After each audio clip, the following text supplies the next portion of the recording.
Lijepi pozdrav! Moje ime je Hrvoje Šelimber, a tema ovog videa je postotak i promil.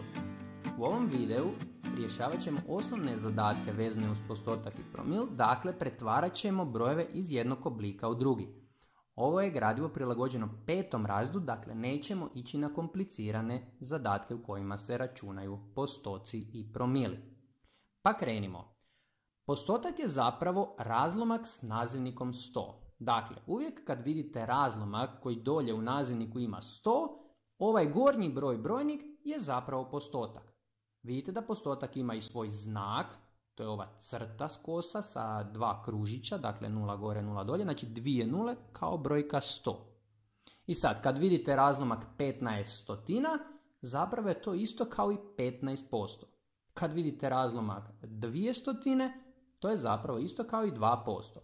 S postocima se najčešće susrećete prilikom kupnje, jer u sniženjima zapravo svugdje vidimo u reklamama sniženo je toliko i toliko posto. Postotke vam računaju inače i učitelji kada imate pismene ispite, pa se onda vidi koliko posto je netko ostvario bodova. Vidite da postoci mogu biti i decimalni brojevi, a 100% se uvijek uzima kao da je sve skupa. Ako je netko siguran u nešto 100%, onda je maksimalno siguran u to nešto.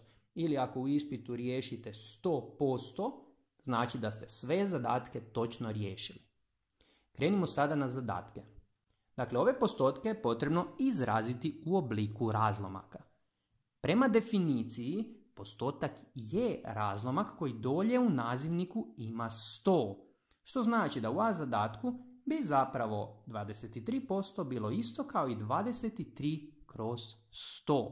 Znači dolje je stotka, pa je brojnik zapravo naš traženi postotak. B zadatak je isti, znači gore u brojnik napišemo 411, a dolje 100. Znači po definiciji postotak je razlomak koji dolje ima 100, a ovaj brojnik je zapravo taj traženi postotak. C zadatak vjerojatno već znate, znači to je isto kao i 1/100. Evo, ovo je bio jedan jednostavniji zadatak. Idemo na malo teži. Ove postotke treba izraziti u obliku decimalnog broja. Vidimo u B i C da već imamo zapravo zadnje decimalne brojeve, ali ovo su postoci jer imaju ovaj znak na kraju, znak postotka. Nama je cilj maknuti taj znak, dakle znak mora nestati, ne možemo ga samo prebrisati, već moramo nešto učiniti da dođemo do toga da maknemo znak. E sad, s obzirom da je postotak po definiciji zapravo razlomak koji dolje ima 100, dakle svi ovi brojevi zapravo su ispod sebe imaju kao kroz 100, a znamo da je razlomačka crta dijeljenje, pa zapravo moramo ove brojeve podijeliti sa 100. Pa krenemo u A zadatak. Potrebno je dakle 84 podijeliti sa 100. Prisjetimo se dijeljenja dekatskim jedinicama, znači moramo decimalnu točku pomaknuti za 2, jer 100 ima 2 nule, za 2 mjesta u lijevo. Ako vam broj nema vidljivu točku, nju stavljate uvijek na kraj broja, dakle 84 točka. Napravimo ova dva mala valića i selimo točku. Sada smo dobili kao točka 84, ali ovo nije broj, dakle ne može broj početi samo sa točkom, već ispred nje moramo onda staviti 0, dakle nemamo ništa ispred točke, a ništa je zapravo 0. 84% je zapravo isto kao i 0,84. Vidite da smo maknuli znak postotka. Idemo u B zadatak. Znači opet je potrebno ovih 0,63 podijeliti sa 100 da maknemo taj znak postotka. Točka ide za 2 mjesta u lijevo i sada između točke i ove nule je jedna praznina. Praznina znači nema ništa, ništa je isto kao i 0, moramo napisati 0. I sad smo opet dobili slično kao i u prvom zadatku. Broj ne može početi s točkom, već ispred njega nema ništa, to je 0.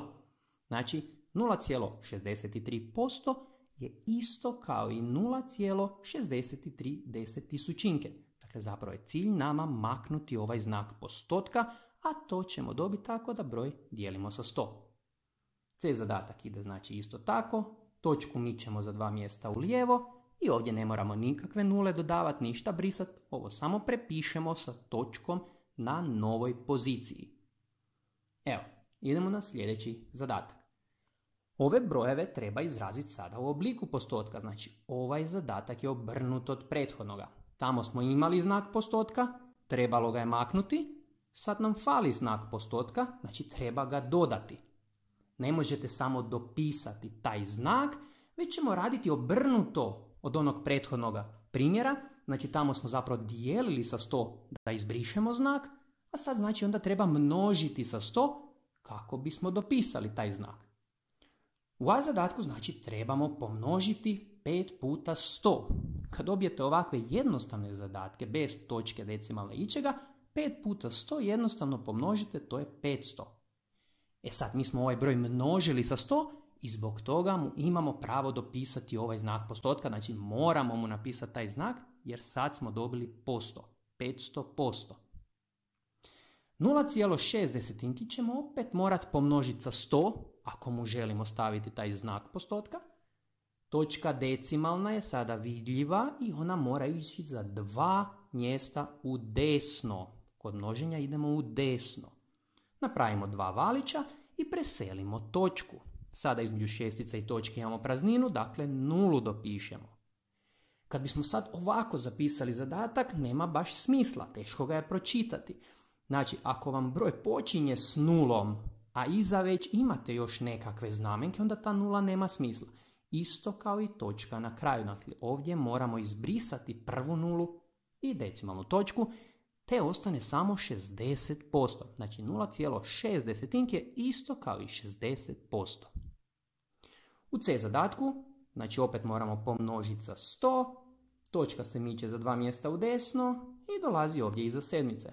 Ovdje ne moramo nikakve nule dodavati, ali ne možemo ovako zapisati rezultat jer točka na kraju broja zapravo nema smisla.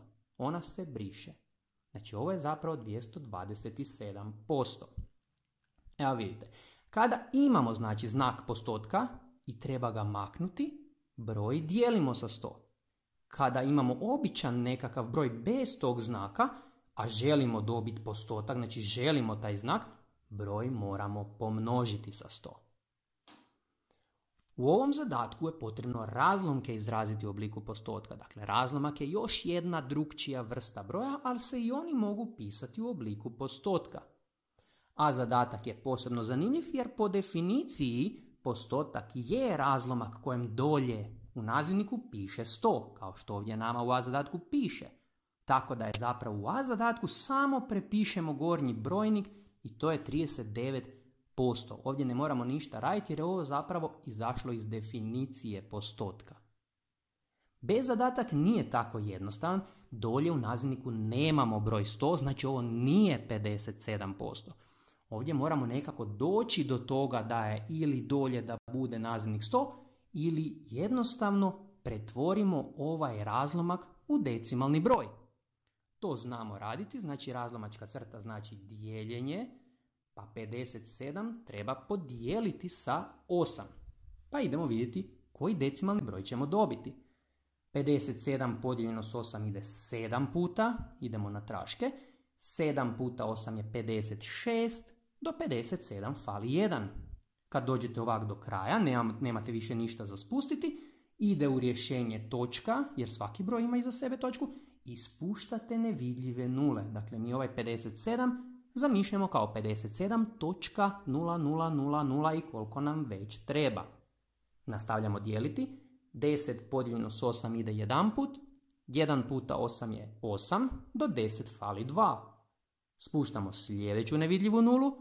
20 podijeljeno s 8 ide 2 puta. 2 puta 8 je 16. Do 20 fali 4.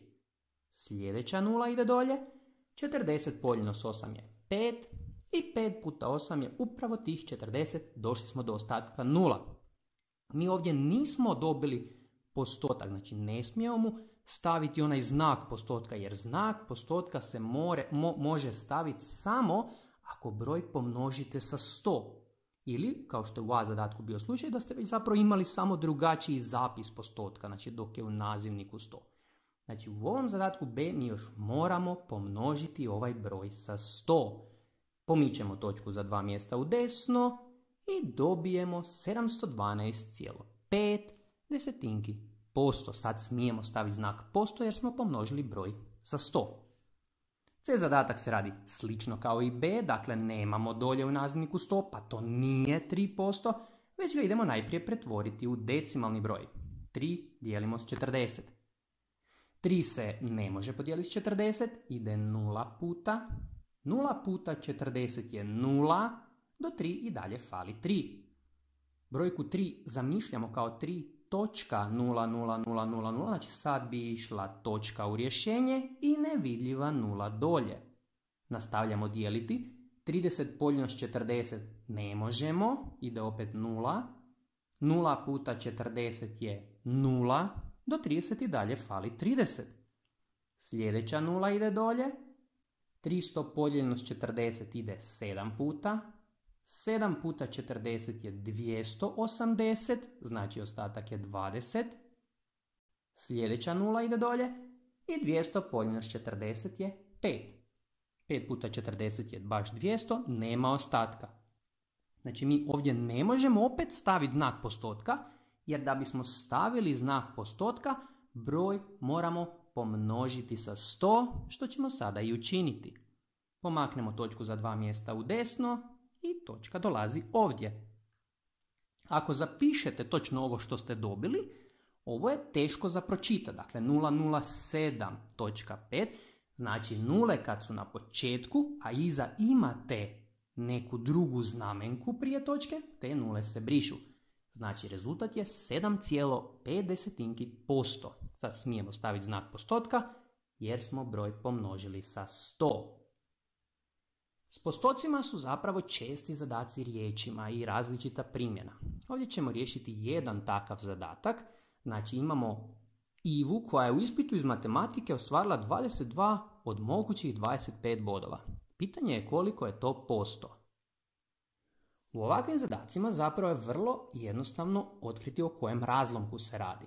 Znači, u razlomku dolje u nazivniku uvijek pišete ukupno svega. Znači u zadatku ako imate nešto zadano, to u razlomku dolje ide uvijek ukupno. A gore stavljate taj riješeni dio u našem slučaju. Znači gore idu dijelovi, dolje ide uvijek ukupno. U našem primjeru bi to izgledalo kao 22/25. Znači gore ide 22 jer je to ona riješila, a dolje ide ukupni broj bodova koji je mogla ostvariti, a to je 25. Sad bismo ovo trebali pretvoriti u postotak. Znači, rekli smo, pretvorimo ga najprije u decimalni broj. 22 ćemo podijeliti s 25. Sada neću ići na onaj dulji način jer već znamo dijeliti. Znači 22 podijeljeno s 25 je 0,88.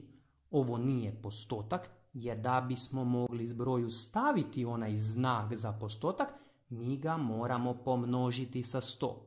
Pa ćemo sada to i učiniti. I kad se ovo pomnoži sa 100, dobijemo 88%. Dakle, Iva je ostvarila 88% bodova u ovom ispitu.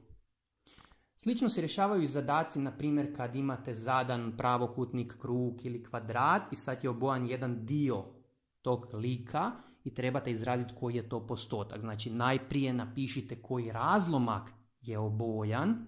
Znači, ako imate, ne znam, 3 kvadratića od 8 ukupno, znači to je razlomak 3/8. I onda to pretvorite u decimalni broj i uvijek na kraju ide puta 100. Dakle, znak postotka stavljate ako broj pomnožite sa 100. Idemo sad malo na promile. Promili su zapravo slični postocima, samo što ovi nemaju dolje u nazivniku 100, nego 1000. Dakle, promil je vezan uz broj 1000. Vidite da je znak za promil malo drugačiji. On dolje ima ova 2 kružića kao 2 nule, odnosno ukupno je tu 3 nule kao broj 1000. Ovo su dakle primjeri promila. Znači kad vidite razlomak 17/1000, to je zapravo 17 promila. Ili dolje kad vidite 199/1000, to je zapravo 199 promila. Zadaci vezani uz promile su slični onima iz postotaka, znači pretvaramo ih iz jednog oblika u drugi. Samo ovaj put koristimo 1000 umjesto 100. Evo, potrebno je ove promile izraziti i u obliku razlomka i u obliku decimalnog broja. Znači imamo zadatak 2 u 1. Po definiciji, znači promil, kad ima ovaj znak promila i brojka ispred, to je zapravo isto kao i razlomak kojem je dolje 1000.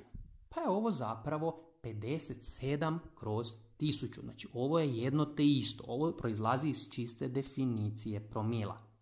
Evo, dobili smo razlomak, to je jedan dio zadatka riješen. Ako želimo dobiti decimalni broj, sada je potrebno podijeliti 57 sa 1000, znači razlomačka crta znači dijeljenje. Pa idemo to podijeliti.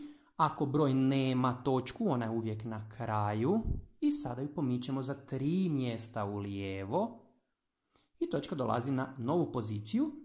Prazninu između točke i petice popunimo nulama, međutim rješenje ne može biti ovako jer ako ispred točke nema ništa, pišemo nulu.